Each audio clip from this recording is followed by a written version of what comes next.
Hi all. இன்றைக்கி திணையை வச்சு அரிசி பருப்பு சாதம் தான் ட்ரை பண்ணியிருக்கேன்.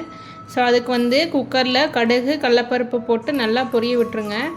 அதுக்கப்புறம் வந்து சின்ன வெங்காயம் ஆட் பண்ணியிருக்கேன். ஸோ ஒரு 20 சின்ன வெங்காயம் மாதிரி எடுத்து ரெண்டாக கட் பண்ணி எண்ணெயில் போட்டு வணக்கியிருக்கேன். ஸோ இது வந்து பாதி வணங்கினதுக்கப்புறம் அது கூட வந்து ஒரு 4 பச்சை மிளகா, கருவேப்பிலை, 2 மீடியம் சைஸ் தக்காளி எடுத்து அதையும் வந்து அதே எண்ணெயில் நல்லா வணக்கிக்கலாம். ஸோ இது கூட வந்து உப்பு போட்டு தேவையான அளவு உப்பு இப்போவே போட்டுக்கிறேன். ஸோ இப்போ போட்டு வணக்கிக்கிறேன். ஸோ இது நல்லா வணங்கினதுக்கப்புறம் இது கூட வந்து ஒரு ஸ்பூன் சாம்பார் பவுடர், 1/2 ஸ்பூன் வந்து மஞ்சத்தூள், ஸோ இதெல்லாம் ஆட் பண்ணி இதையும் வந்து நல்லா வணக்கி மசாலா பச்சை வாசம் போனதுக்கப்புறம் வந்து பூண்டையும் சீரகத்தையும் வந்து கொட்டி வச்சுருக்கேன்.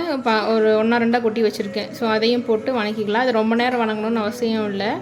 ஸோ அதுக்கப்புறம் வந்து திணை எடுத்துக்கிறேன். ஸோ திணை பார்த்திங்கன்னா நான் வந்து செய்யறதுக்கு ஒரு 1/2 hour முன்னாடியே ஊற வச்சுருந்தேன். ஸோ இன்றைக்கி வந்து 1.5 டம்ளர் திணை எடுத்திருக்கேன். ஸோ அதை வந்து நல்லா வாஷ் பண்ணி ஆட் பண்ணிக்கிறேன். தென் வந்து பருப்பு வந்து 1/2 டம்ளர் எடுத்திருப்பேன். ஸோ வந்து 1.5 டம்ளர் திணைனா 1/2 டம்ளர் பருப்பு எடுத்துக்கலாம். ஸோ ரெண்டும் சேர்ந்து பார்த்திங்கன்னா நமக்கு குவான்டிட்டி வந்து 2 டம்ளர் வருது. ஸோ அதுக்கு வந்து நம்ம வந்து 6 டம்ளர் தண்ணி ஊற்றியிருக்கேன். இப்போ வந்து 1 டம்ளருக்கு 3 டம்ளர் கணக்கு.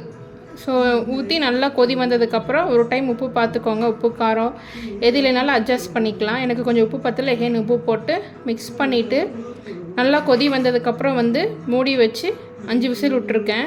ஸோ சப்போஸ் வந்து உங்களோட ஃப்ளேம் வந்து ரொம்ப ஸ்பீடாக எரியுதுன்னா 3 விசில் விட்டால் போதும். என்னோட மீடியமாக எரியுங்காட்டி நான் வந்து 5 விசில் விட்டு எடுத்திருக்கேன். ஸோ விசில் வந்து வந்ததுக்கப்புறம் ப்ரெஷர் வந்து அதுவாக வந்து ரிலீஸ் ஆகிறதுக்கு விட்ருங்க. தென் அது வந்ததுக்கப்புறம் எடுத்து ஓப்பன் பண்ணி பார்த்திங்கன்னா சூப்பரான திணை அரிசி பருப்பு சாதம் வந்து ரெடி ஆயிரும்.